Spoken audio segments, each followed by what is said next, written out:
The year was 1913. Woodrow Wilson was president, and powerful banking interests, who had been trying for years, finally achieved their long-term goal of a silent coup d'etat by taking control of the American government. The first thing they did to accomplish their takeover was convince Secretary of State Philander Knox to lie to the American people and tell them that the 16th Amendment, the Income Tax Amendment, had been legally ratified by the states when it was not. The bankers knew that this tax would ultimately end up in their pockets. Because of this fraud, the American people were led to believe there was now a tax on their labor. Congress and the President are completely aware of this fraud, and it was even cited in a recent court case.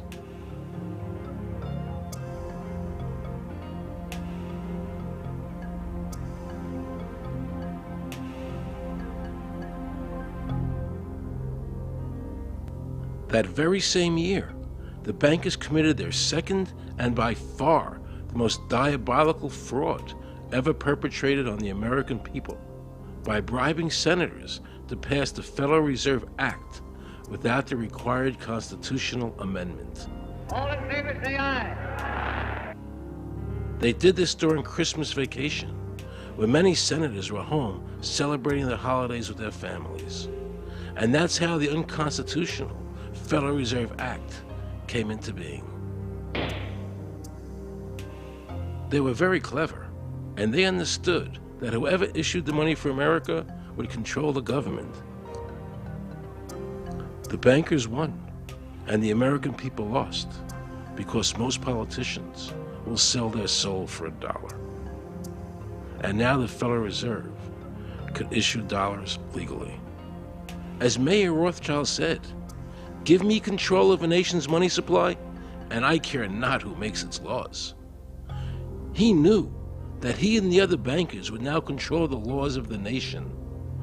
Government gave these bankers one of its most important powers, and now had to borrow money from them and pay interest to finance the government. So the American people were forced to lower their standard of living and pay a graduated income tax to the government, just so the government could give these bankers more profits. President Woodrow Wilson, who signed the Federal Reserve Act into law, later said, in regret, "I am a most unhappy man. I have unwittingly ruined my country. A great industrial nation is now controlled by its system of credit. We are no longer a government by free opinion, no longer a government by conviction and the vote of the majority, but a government by the opinion and duress of a small group of dominant men." The Federal Reserve was created by Congress in 1913, and it was entrusted with the power granted originally to the Congress by the U.S. Constitution to coin money and regulate the value thereof.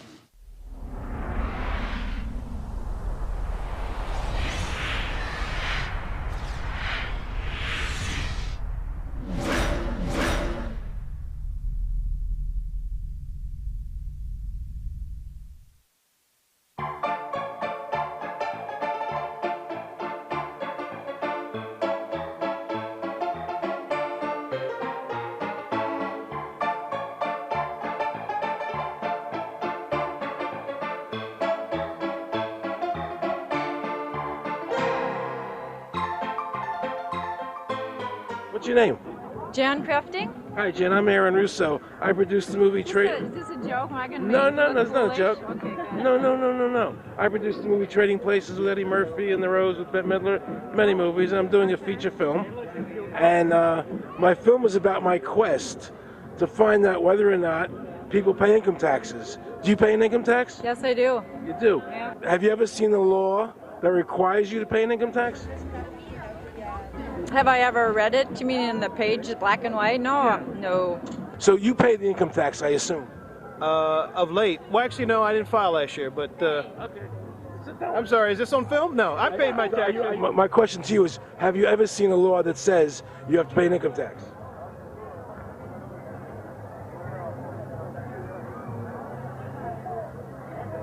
law is that guy that wears that badge and a gun. That's the one that puts you in jail. That's the law. Actually, I can't stand the IRS. Okay. They're evil. Do you have any fear of the IRS? Not really, because I'm Canadian. I think it's actually unconstitutional, is what I've heard. Right. But to avoid any hassle, I pay it. If there was no law and I wasn't afraid of them coming and taking me to jail, absolutely I wouldn't pay taxes. Okay, then no, I wouldn't pay income taxes. It's a no-brainer. You wouldn't pay it. I wouldn't pay it. Why would anybody? Because that's what they tell us we must do, else we're bad Americans. Would you pay it? No. Would you pay it?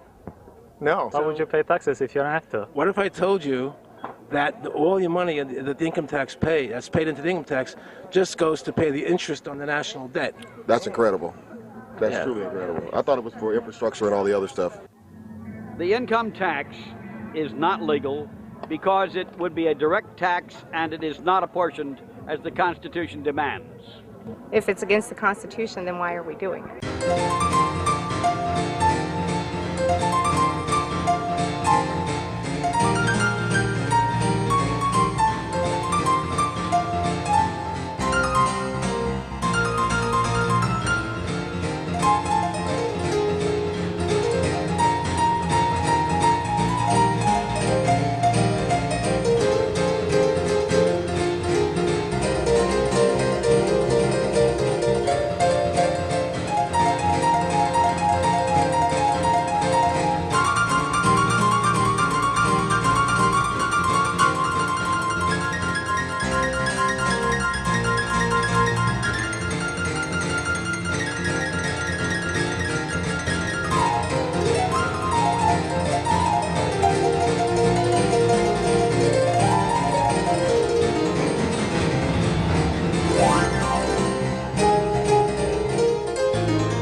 I really expected that, of course, there's a law that you can point to in the law book, the code, that requires you to file a tax return. Of course there is.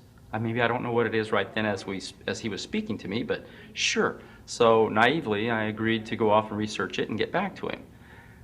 3.5 months later, I was at that point where I couldn't find the statute that clearly made a person liable, at least not me and most people I know.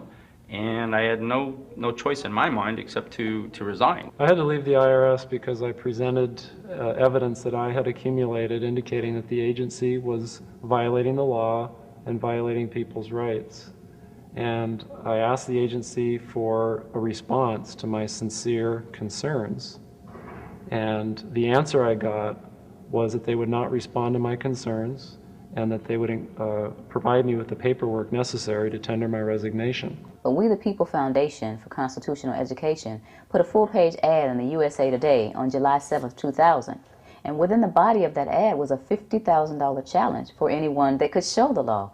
And to me, $50,000 is a lot of money. So I went after that and did the research based on the fact that I thought, let's put this baby to bed. I'm hearing all these rumors. I'm going to kill 2 birds with 1 stone. I'll answer these people's questions that are asking me, and then I'll win this $50,000. And, based on the research that I did throughout the year 2000 and that I'm still doing, I have not found that law. I've asked Congress, we've asked a lot of people in the IRS commissioners, helpers.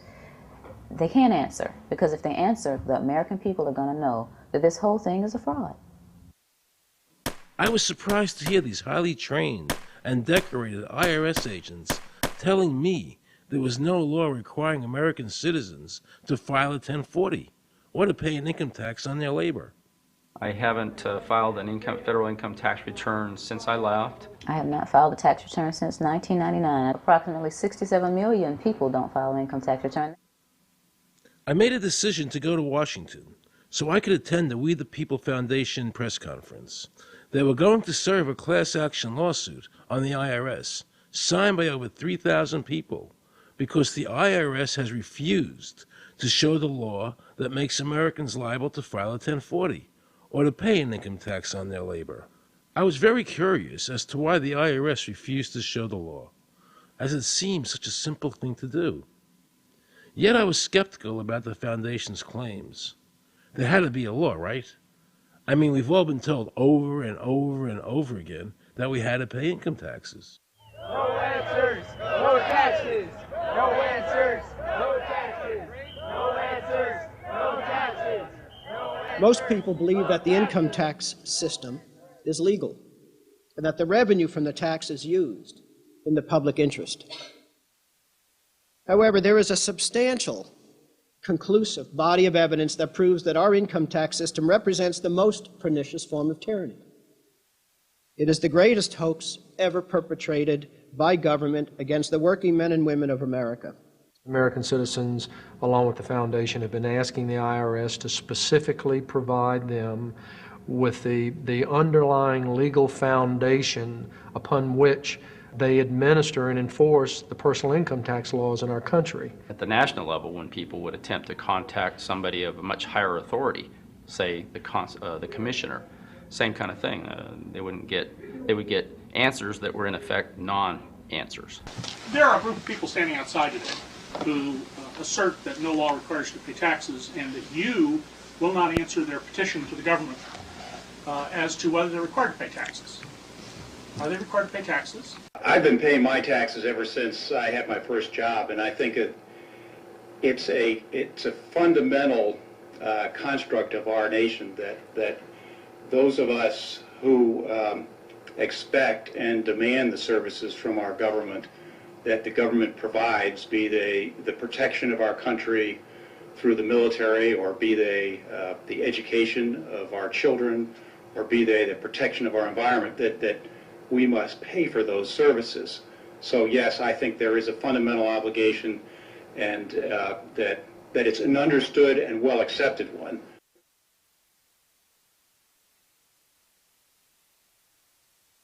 Joe Bannister and I had a meeting in the White House with President Clinton's economic advisor, Jason Furman. He accepted the remonstrance for the president. On June 2nd, I called and spoke with him. His words were, "We have decided that the issue of the legality of the income tax is not a high priority matter for the White House, and we will not be participating in any conference on the subject."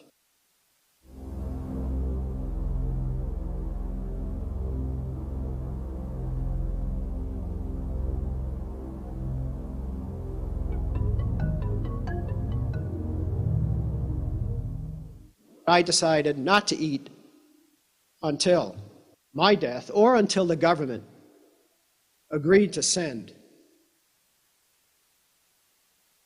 their experts to meet with the experts from the tax honesty movement. And with the help of Congressman Bartlett, a deal was made. I'm very pleased that through these several trying weeks and now months, that we have secured the agreement of the IRS and the Justice Department, because some of the questions are beyond the purview of IRS, that they will both attend a public symposium where these issues can be formally addressed. Last Thanksgiving, DOJ and IRS notified Congressman Bartlett that they would not participate. Congressman Bartlett then waited until late January. He informed me that he would not be participating. Why do you think you've been able to get away with not paying or filing your income taxes for so long? Well, first of all, I've not gotten away with anything. I'm not hiding from anyone. I'm simply asking the IRS to show me the laws that apparently require me to do these things, and they are suspiciously reticent to answer questions from me. And of course, there are millions of other people, many other organizations who have attempted to get answers. They act very suspiciously when asked to simply sit down at the table with the American people and discuss what their obligations are. Rather than pulling up a chair, they pull out a club. As a matter of fact, David K. Johnston of the New York Times asked Terry Lemons of the IRS, Why won't the IRS answer the questions set forth in the petitions from the American people? Mr. Lemon's response was, the government is answering the questions through enforcement actions in the courts. This is a very chilling remark on the government's use of brute force instead of civility and logic.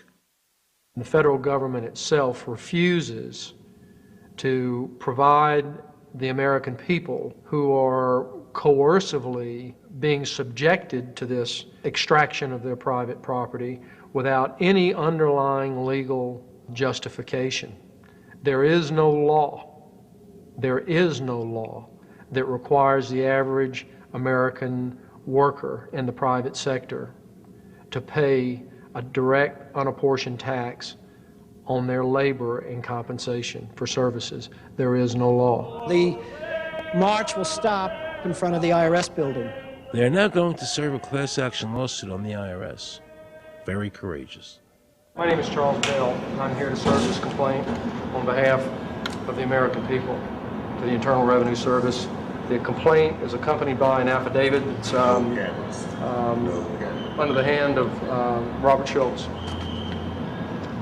Case was served. We'll call you with the case number. Case has been filed. We'll call you with the case number. Thank you. Okay, thank you. We appreciate your time. America, baby! Freedom! Today, effectively, the people have said to their servant government that that our rights are not going to be any longer denied, and that we're going to have answers to our petition, our legitimate, lawful petitions for redress of grievances, which are guaranteed in the First Amendment to our Constitution.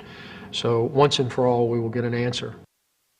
On August 31st, 2005, federal judge Emmett Sullivan ruled, the government does not have to answer the American people's questions, even though it is guaranteed in the First Amendment. Our courts have made a decision that government does not have to show the law that it enforces. And the press never reported on this. Have we given this judge the authority to overrule the Constitution, the very foundation of American life?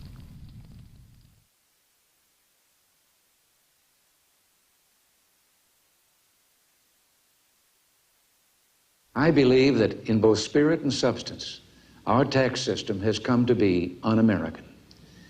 Death and taxes may be inevitable, but unjust taxes are not. The country's taxes must be fixed, and I know what to do with it. If you think you're paying too much now, just wait till I get through with it. Now, Mr. Hanley, I'd like to ask you something. What does the government do with all the money we give them in taxes?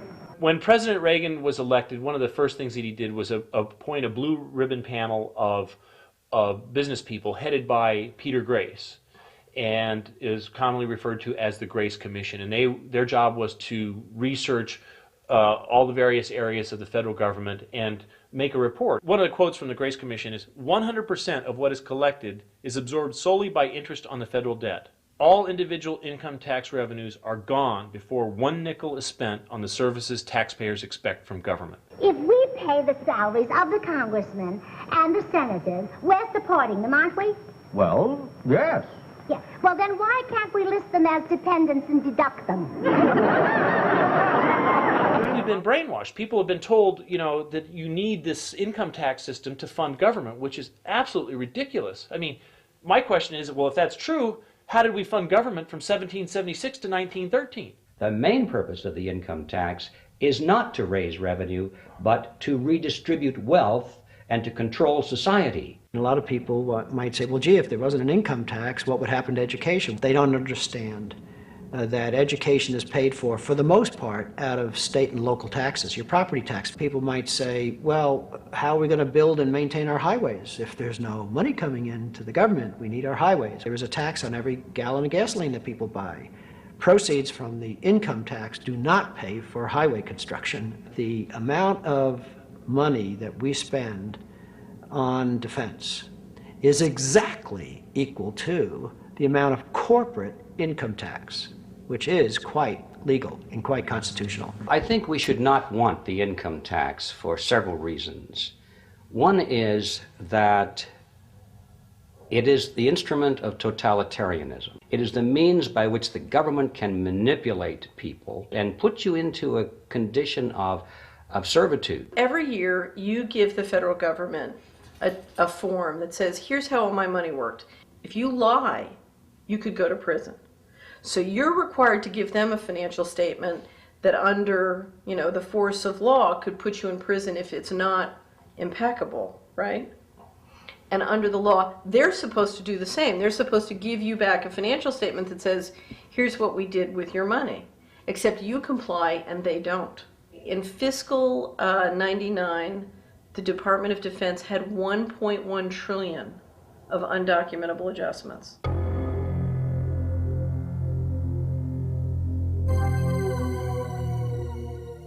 The following year, they had 2.3 trillion of undocumentable adjustments. I decided to call the IRS. I spoke to Anthony Burke in Media Relations. He was very nice to me, and I explained to him that I was an award-winning film producer and that I was doing a documentary on the IRS. He seemed a bit stunned by this, then explained to me that Commissioner Everson nor anybody else would go on film to discuss the income tax. But he did say he would call me back. I thanked him for that, but I couldn't help wondering, why was the government making it so difficult for people to see the law? So I decided to bring my crew down to the IRS building to see if I could find some employees to interview. And here's what happened. I said you cannot film here, that's it. Who are you to tell me I can't film here? What's the law? Just tell me where the law is that says that. Can you show me the law that says I can't film here? Is America a free country? I told him they couldn't film here, and he's asking 9 million questions. I told him that's a federal government law. Hey. I told him he couldn't film here. He's telling me he's a citizen and all that. So I couldn't film him and saying, where's the law that says I can't film here? And I'm asking another question, sir. Then Homeland Security showed up because I was such a threat to Washington. You got a driver's license up? Yeah, I do. Put that away for me. After convincing Homeland Security I really wasn't Osama bin Laden, I kept wishing the IRS would allow me to interview somebody. Why wouldn't they show the law? What were they so nervous about? I began to have a frightening thought. What if it was our own government we had to be afraid of? With that disturbing thought in my mind, I went to see a group of tax experts. You can look through the statutes and look for the law that requires you to pay. And when you do that, you can't identify a law that requires the average person in America who earns a wage and works in private business to pay an income tax. The Constitution allows for two kinds of taxes. They're called direct and indirect. The federal government in the Constitution can tax almost anything, as long as it apportions the tax if it's direct.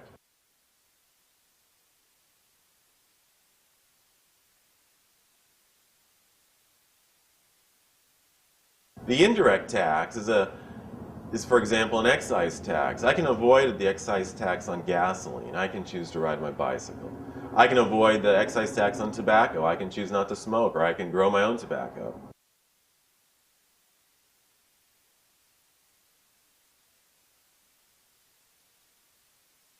The income tax which is being applied now doesn't meet the criteria of either direct or indirect taxes. The IRS claims that in 1913, the 16th Amendment, the Income Tax Amendment, allowed the government a third form of taxation. What was the Supreme Court's ruling on that? The Supreme Court in the case of Stanton versus Baltic Mining. I mean, what could be clearer than this? The provisions of the 16th Amendment conferred no new power of taxation. The Ruschauer case also said that the 16th Amendment did not impose any new taxes and did not change any of the taxing restrictions of the Constitution. There were also several other major Supreme Court cases in that same period from 1916 up until about 1923. Stratton Independence versus Hobart, Southern Pacific versus Lowe, Bowers versus Curbo Empire, Burnett versus Harmel, Doyle versus Mitchell. It's actually very simple. Congress tried to enact an income tax in 1894. The Supreme Court said that's unconstitutional. When the Supreme Court says something is unconstitutional, it's unconstitutional. They tried again in 1913, and the Supreme Court said the 16th Amendment conferred no new power of taxation. So if they didn't have it then, and they didn't get it, they don't have it. There is no constitutional basis for a tax on the wages of Americans living and working in the 50 states of the Union. Period. End of argument. I have a letter here from Daniel Inouye's office of the United States Senate that says, based on the research performed by the Congressional Research Service, there is no provisions which specifically and unequivocally require an individual to pay an income tax. Period. End of story.